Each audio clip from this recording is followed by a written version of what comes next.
পিলখানা হত্যাকাণ্ড, যা 2009 সালের 25 ও 26 ফেব্রুয়ারি বাংলাদেশ রাইফেলস সদর দপ্তরে সংঘটিত হয়। বাংলাদেশের ইতিহাসে একটি মর্মান্তিক ও রহস্যময় ঘটনা। এই হত্যাকাণ্ডে 57 জন সেনা কর্মকর্তা সহ মোট 74 জন নিহত হন। এই ঘটনার নেপথ্যে কারা ছিলেন, কি উদ্দেশ্যে এটি সংঘটিত হয়েছিল এবং এর পূর্ণ সত্যতা কি, তা নিয়ে আজও অনেক প্রশ্ন ও জল্পনা রয়েছে।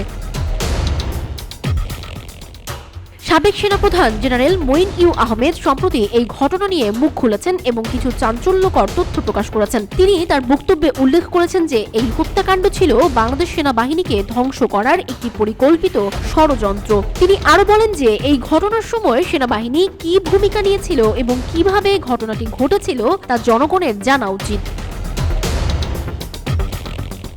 মঈন ইউ আহমেদের বর্ণনা অনুযায়ী বিডিআর বিদ্রোহের সময় তিনি তৎকালীন প্রধানমন্ত্রী শেখ হাসিনার সঙ্গে যোগাযোগ করে সেনাবাহিনীর 46 ইন্ডিপেন্ডেন্ট পদাতিক ব্রিগেডকে অপারেশনের জন্য প্রস্তুত করার নির্দেশ দেন। তিনি উল্লেখ করেন যে বিদ্রোহীরা বিডিআর গেটগুলোর সামনে ভারী অস্ত্র মোতায়েন করেছিল এবং সেনাবাহিনীর ব্রিগেড পৌঁছানোর আগেই বেশিরভাগ অফিসারকে হত্যা করা হয়েছিল।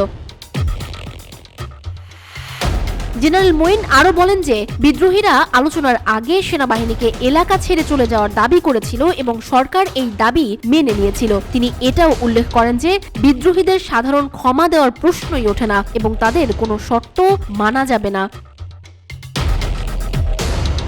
এই ঘটনার তদন্তে গঠিত কমিশনের প্রধান ALM ফজলুর রহমান বলেছেন যে হত্যাকাণ্ডের নেপথ্যে দেশি বিদেশি ষড়যন্ত্র থাকলে তা চিহ্নিত করে জাতির সামনে উপস্থাপন করা হবে।